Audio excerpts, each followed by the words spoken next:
জনপ্রিয়তা বাড়ার লক্ষ্য এটা নয়, মানুষের সাথে মানুষের পাশে, জনগণের সাথে জনগণের পাশায় থাকার যে অঙ্গীকার, যে আদর্শে অনুপ্রাণিত, এটা তারই ফলস্বরূপ 2025-এর দ্বিতীয় শিবির, চক্ষু পরীক্ষা বিনামূল্যে এবং ছানি অপারেশন শিবির, জলেশ্বর ভূমিকা আই হাসপাতালের ব্যবস্থাপনায়। দ্বিতীয় যে ক্যাম্প চলছে, মহাজন বুথ, দক্ষিণ গোবরা বুথ, উত্তর গোবরা বুথ, কাঁটাবনি পূর্ব পশ্চিম বুথ তৃণমূল কংগ্রেসের আয়োজনে চলছে।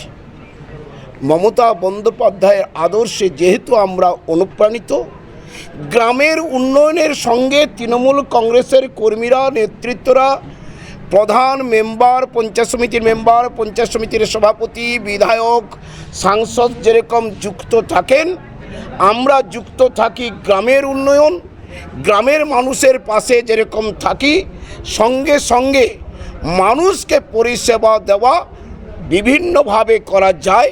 তাই মনে করেছি একজন মানুষের শরীরের প্রধান অঙ্গ হচ্ছে চোখ। সেই চোখটা যাতে আমার সঠিক থাকে, চোখ যদি আমরা হারিয়ে ফেলি তাহলে মৃত্যুর সমান। সেই চোখকে রক্ষা করবার দায়িত্ব আমরা তৃণমূল কংগ্রেসের কর্মীরা নিয়েছি।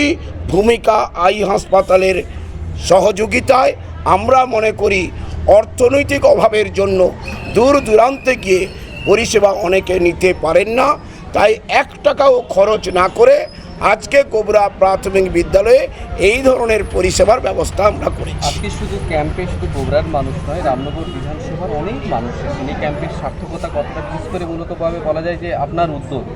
দেখুন, গত কয়েকদিন আগে আকনা প্রাথমিক বিদ্যালয়ে যে ক্যাম্পটা আমরা করেছিলাম, রামনগর বিধানসভার মধ্যে সেটা সীমাবদ্ধ থাকেনি।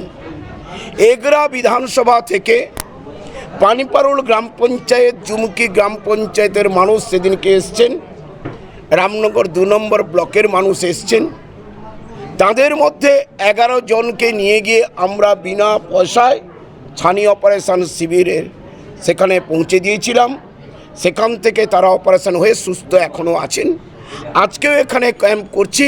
আমরা এই বার্তাটা দিতে চাই, রামনগর বিধানসভায় প্রতিটি অঞ্চলে 1টি 2টি 3টি ক্যাম্প করে, বিশেষ করে আমার লক্ষ্য থাকবে মানুষের সঙ্গে থেকে প্রধান অঙ্গকে অক্ষুণ্ণ রাখার দায়িত্ব নিয়ে আমি মানুষের সঙ্গে থেকে, কর্মীদের সঙ্গে, দলের নেতৃত্বের সঙ্গে থেকে কাজ করার জন্য অঙ্গীকারবদ্ধ। আজকে 1 শতাধিক নয়, আজকে মনে হচ্ছে ডাক্তারবাবুরা পরিষেবা দিতে পারবেন না। গতবারের ক্যাম্প থেকে যে প্রচারটা উঠে এসছে, আজকে যা ঢল নেমেছে মানুষের, রোগীর যে ঢল নেমেছে, তৃতীয় ক্যাম্প আজকেই আপনাদের সামনে ঘোষণা করলাম। 15ই আগস্ট হীরাপুর প্রাথমিক বিদ্যালয়ে তৃতীয় ক্যাম্প আমরা করব।